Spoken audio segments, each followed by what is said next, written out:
America ने project freedom दोबारा शुरू करने का ऐलान कर दिया। दरअसल ईरान और अमेरिका के बीच में जंग के दौरान कई जहाज हॉर्मुज में फंस गए। अमेरिका ने उन्हें सुरक्षित रूप से बाहर निकालने के लिए प्रोजेक्ट फ्रीडम का ऐलान किया, जिसे बाद में बंद कर दिया गया था और अब उसे दोबारा शुरू करना जा रहा है। आइए आपको बताते हैं कि ट्रंप का आखिर ये प्रोजेक्ट फ्रीडम था क्या, जिसको लेकर चर्चा है। दरअसल यूएस ने प्रोजेक्ट फ्रीडम के साथ ही एक ट्रम्प कार्ड खेलने की कोशिश की। हॉर्मुज में बड़ा अभियान शुरू करने का ऐलान किया। हॉर्मुज में फंसे हुए जो तमाम जहाज हैं उन्हें निकालने का ये अभियान था। अभियान का मकसद था जहाजों को सुरक्षित रास्ता देना।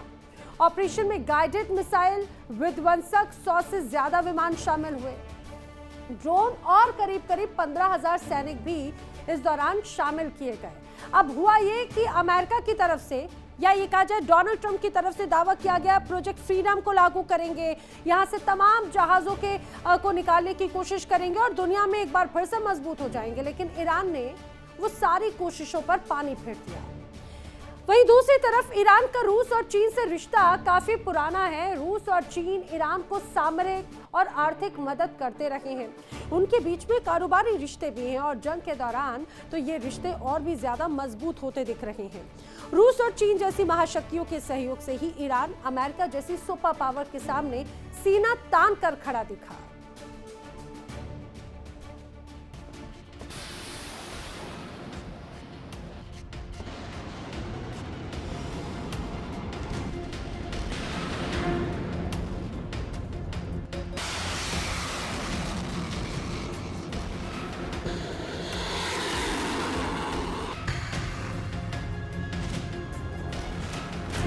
रूस, चीन और ईरान, ये तिगड़ी आज अमेरिका के लिए मुसीबत बन चुकी है। अमेरिका की हर स्ट्रेटजी इस तिगड़ी की चाल के आगे बेबस दिख रही है। अमेरिका के हमले हो, हॉर्मुज पर नाकेबंदी हो या ऑपरेशन फ्रीडम, ट्रंप का हर कदम रूस, चीन और ईरान मिलकर नाकाम कर रहे हैं। रूस और चीन अब तक जंग में खुलकर ईरान के सहयोग में नहीं। उन्होंने अपनी सेनाएं नहीं भेजी, अपने सैन्य साजो सामान नहीं भेजे, लेकिन ईरान का हर स्तर पर सहयोग किया।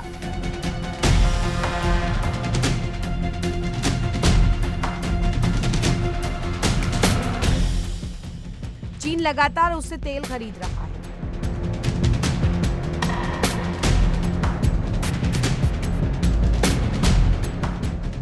उसे मिसाइलों की तकनीक और रॉ मटेरियल सप्लाई कर रहा है।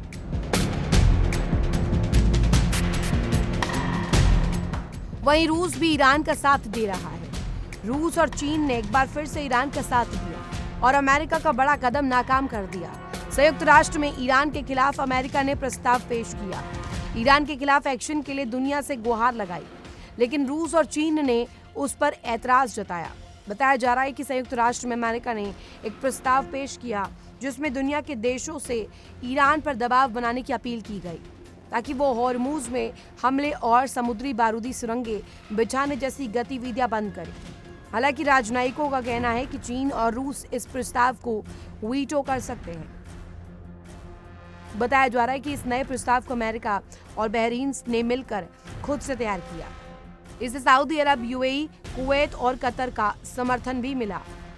जबकि दूसरी ओर संयुक्त राष्ट्र में ईरान के राजदूत अमीर सईद इरावानी ने इस प्रस्ताव को एक तरफा, राजनीतिक और खामियों से भरा बताया। उन्होंने आरोप लगाया कि अमेरिका को खुद समुद्री सुरक्षा और नौवाहन की स्वतंत्रता की बात करने का नैतिक अधिकार नहीं है, क्योंकि उसने ईरानी जहाजों के लिए नाकेबंदी की हुई है। बताया जा रहा है कि सुरक्षा परिषद की बैठक में चीन और रूस ने प्रस्ताव पर कड़ी आपत्ति जताई। खबरों के मुताबिक रूस ने प्रस्ताव को वापस लेने या पूरी तरह दोबारा लिखने की मांग की। वहीं चीन का कहना है कि प्रस्ताव पक्षपातपूर्ण है। प्रस्ताव में ईरान पर युद्ध विराम के उल्लंघन, हॉर्मुज में शिपिंग ट्रैफिक रोकने, बाधा डालने या टोल लगाने जैसे कदमों का आरोप लगाया गया। इसमें मांग की गई है कि ईरान तुरंत हमले बंद करे, समुद्री सुरंगों के स्थान बताए और उन्हें हटाने के अभियान में रुकावट न डाले।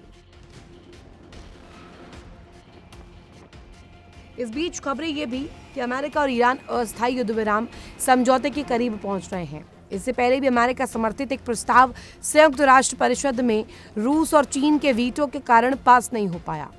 उस प्रस्ताव को अमेरिका की संभावित सैन्य कार्रवाई को वैधता देने की कोशिश माना गया। संयुक्त राष्ट्र में अमेरिका के प्रतिनिधि माइक वॉल्स ने खाड़ी देशों के राजदूतों के साथ प्रेस कॉन्फ्रेंस में कहा कि जो देश इस प्रस्ताव का विरोध करेंगे वो एक खतरनाक उदाहरण पेश करेंगे। अमेरिका ने संयुक्त राष्ट्र में प्रस्ताव पेश किया जिसमें ईरान के खिलाफ कार्रवाई की मांग की गई। आइए आपको बताते हैं आखिर ये प्रस्ताव है क्या जिसमें कार्रवाई की बात कही जा रही है ईरान के खिलाफ सख्त। दरअसल ईरान के खिलाफ अमेरिका पहुंच चुका है, यूएन में पेश किया है प्रस्ताव। दुनिया भर से ईरान पर दबाव बनाने की अपील एक तरह से अमेरिका कर रहा है। अमेरिका दुनिया से अपील कर रहा है कि भाई ईरान को समझाओ, स्ट्रेट ऑफ हॉर्मुज में हमले और माइंस बिछाने से रोकने की अपील की गई है। ईरान ने दरअसल स्ट्रेट ऑफ हॉर्मुज को कंट्रोल करने के लिए कई जगहों पर माइंस बिछाई हैं, ऐसा दावा किया।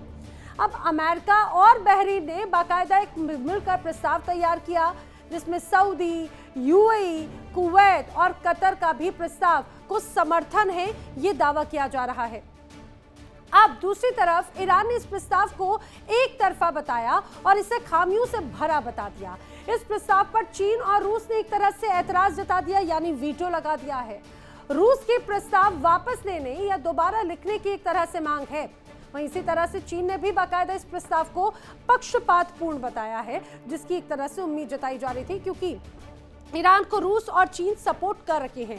अब आपको बताते हैं कि ईरान का रूस चीन कैसे सुरक्षा कवच बना हुआ है और इस पूरे युद्ध में क्यों ईरान अमेरिका के साथ में कहीं से कहीं तक कमतर नहीं नजर आया। उसके पीछे अमेरिका के साथ में इस युद्ध में ईरान और चीन भी, एक तरह से कहा जाए रूस और चीन भी ईरान के साथ में अप्रत्यक्ष तौर पर खड़े हुए हैं या इनविजिबल रूप में खड़े हुए। समझिए किस तरह से रूस की भूमिका है। रूस ने खाड़ी युद्ध में ईरान को डायरेक्ट सैनिक दिए ही नहीं, हाँ, लेकिन रूस ने दी है तकनीक और रूस ने तकनीकी मदद से इजराइल यूएस की मुश्किलें बढ़ा दी। रूसी सैटेलाइट्स ने रियल टाइम लोकेशन एक तरह से ईरान के साथ में साझा की और उन रियल टाइम लोकेशंस में दावा किया गया कि यूएस के मिडिल ईस्ट में जो युद्धपोत हैं, एयर बेसेस हैं, उनकी डिटेल्स हैं। इजराइल के सैन्य ठिकानों की भी रियल टाइम लोकेशन दी गई। इजराइल के बिजली ग्रिड और ऊर्जा बुनियाद ढांचे से जुड़ी हुई भी जानकारियां ईरान के साथ में साझा की गई हैं। लगभग 55 ठिकानों की सूची रशिया की तरफ से ईरान को दी गई थी ताकि ईरानी मिसाइलें बिल्कुल सटीक प्रिसाइज हमला कर सके। ये तो रूस की बात हुई। अब चीन की भूमिका क्या है? चीन का ध्यान दरअसल ईरान की अर्थव्यवस्था को ढहने से बचाने पर है। चीन ने ईरान को विध्वंसक ड्रोन्स, हथियार ईरान को सौंपे हैं, मिसाइलों के पार्ट्स दिए और ऐसी सामग्री भेजी है जिससे ईरान को संजीवनी मिली है। समंदर के नाकेबंदी के बावजूद चीन अभी भी ईरान के तेल का मुख्य खरीदार है और यही तो दोनों के बीच में साझेदारी है कि एक देगा टेक्नोलॉजी और दूसरा देगा सस्ता तेल। और चलिए आगे बढ़ते हैं, बात कर लेते हैं अगली बड़ी खबर की। अगली बड़ी वॉर ब्रेकिंग, ईरान ने अमेरिका के दावे को किया है खारिज। ईरान ने अमेरिका के दावे को खारिज कर दिया है। अराक्ची ने मिसाइल से जुड़े हुए दावे खारिज कर दिए। अब अराक्ची कह रहे हैं कि हमारी मिसाइलें अभी खत्म नहीं हुई हैं, CIA की जानकारी गलत है। अब्बास अराक्ची कह रहे हैं डोनाल्ड ट्रंप के दबाव के सामने ईरान झुकने वाला नहीं है। ये बात भी क्लियर कट स्पष्ट की जा चुकी है। अब आपको बता दें जिस तरह से लगातार दबाव बनाया जा रहा है अमेरिका की तरफ से, अब्बास अराक्ची कह रहे हैं हम झुकेंगे नहीं। अमेरिका और ईरान के बीच में जो भीषण जंग हुई उसमें नुकसान भले ही ईरान का बहुत हुआ, तबाही भले ही ईरान के जर्रे जर्रे में नजर आती है, लेकिन अमेरिका भी बर्बादी से अछूता नहीं है। ईरान के पलटवार से जो नुकसान अमेरिका का हुआ, ईरान का पुनर्निर्माण अगले कुछ साल अरबों डॉलर की लागत से भले ही पूरा हो जाए, लेकिन अमेरिका को जो नुकसान हुआ उससे उभरने में तो कहीं ज्यादा मेहनत करनी पड़ेगी। ईरानी सेना और ईरान की जनता को एकजुट करना बहुत जरूरी है और यही एकजुटता ने ट्रंप को घुटनों पर लाद दिया।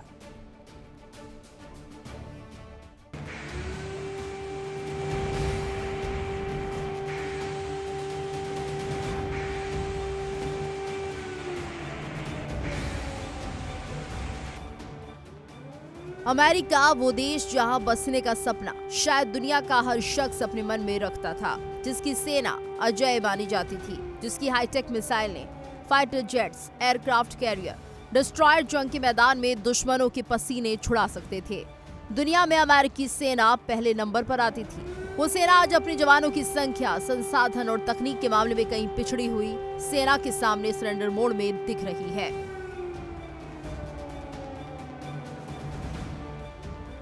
जिस सुपर पावर अमेरिका के नाम से दुनिया थर्रा उठती थी, उसे डोनाल्ड ट्रंप की नीतियों ने कागजी शेर बना दिया। पहले तो टैरिफ की धमकियां और फिर युद्ध की सनक। इन बातों ने अमेरिका की छवि को वो नुकसान पहुंचाया जिसकी भरपाई में अमेरिका को सालों लग जाएंगे।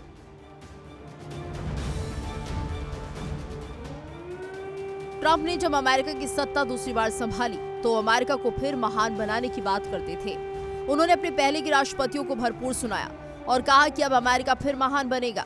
हालांकि उनके दावे और फिलहाल अमेरिका की इमेज दोनों काफी विपरीत हो चुके हैं। सुपर पावर वाली हेकड़ी आज पूरी दुनिया के सामने धूल चाट रही है।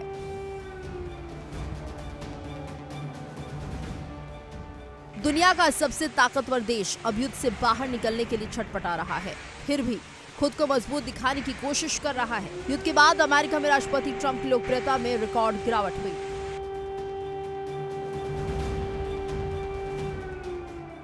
पश्चिमी मीडिया के सर्वे बताते हैं कि जो ट्रंप चुनाव के वक्त बेहद लोकप्रिय थे, अब उनकी स्वीकार्यता दर 34 से 37% तक गिर गई है, जबकि अस्वीकृति 60 से 62% तक पहुंच गई है।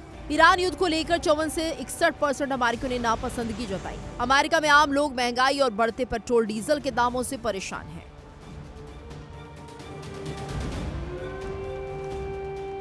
अंतर्राष्ट्रीय स्तर पर भी अमेरिका की इमेज बुरी तरह प्रभावित हुई है। खास तौर पर जिन देशों को डोनाल्ड ट्रंप सिर्फ डर और धमकियों के बल पर दबा रहे थे, अब वो कहीं न कहीं इस खौफ से बाहर आ रहे हैं। कनाडा, क्यूबा, मैक्सिको अब खुलकर अमेरिका के खिलाफ बोल रहे हैं।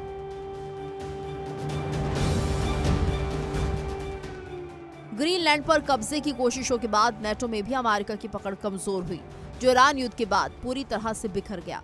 ट्रंप के बयान ऐसे रहे जैसे नेटो उनका गुलाम हो, लेकिन अब यूरोपीय देश अमेरिका से अलग हो रहे हैं।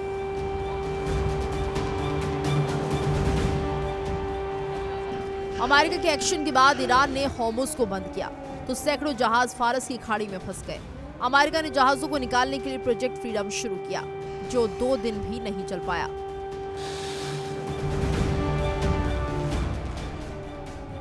ट्रंप ने होर्मुज पर नाकेबंदी की, ईरान की ओर से आने और जाने वाले जहाजों को रोकना शुरू किया। ईरान की आय कम होने का दावा किया गया, लेकिन असलियत में एक रिपोर्ट में ईरान की आय बढ़ने का दावा किया गया।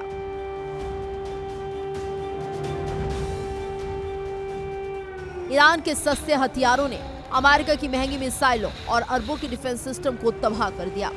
इस तबाही का अंदाजा तो शायद अमेरिका, इजराइल और अरब देशों को भी नहीं था।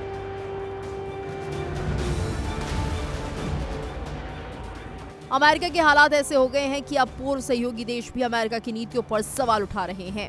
चीन जैसे देश इस स्थिति का फायदा उठाते दिख रहे हैं। ट्रंप पहले ईरान तबाह करने का दावा करते थे, लेकिन अब दूसरे देशों का नाम लेकर युद्ध विराम और बातचीत की अपील कर रहे हैं। ये दोहरी नीति अमेरिका को और बदनाम कर रही है।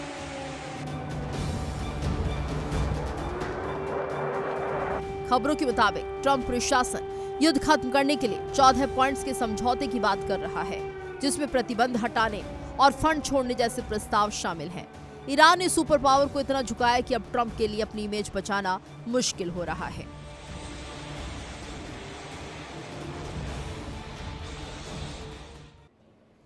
देखिए इंडिया डेली 24/7 अब आपके स्मार्ट टीवी पर। इंडिया डेली मौजूद है सभी डिजिटल प्लेटफॉर्म पर लाइव और लगातार।